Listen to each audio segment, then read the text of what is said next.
नमस्कार, मी doctor Nitin Balasaheb Deshmukh. NICU म्हणजे काय तर neonatal intensive care unit. Neonatal intensive care युनिटमध्ये एक ज्या ठिकाणी असं आहे की ज्या ठिकाणी लहान मुलांना म्हणजे जे जन्मजात मुलं असतात त्यांच्या केअर युनिट आहे।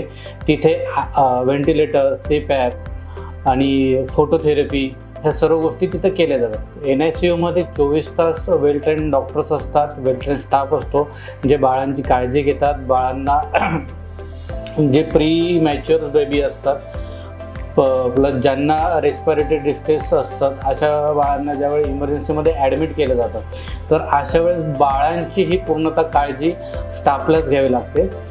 त्यानुसार तिथे त्यांच्यावरती उपचार केले जातात। उपचार करत असताना बाळांमध्ये होणाऱ्या हालचाली, त्यांचा ऑक्सिजन कमी जास्त होत असेल तर त्यांना व्हेंटिलेटरवरती घेणं, व्हेंटिलेटरचा सेटिंग्स बघणं, ह्या सर्व गोष्टींवरती NICU मध्ये आपण कार्यान्वित करत असतो आणि उपचार केले जातात।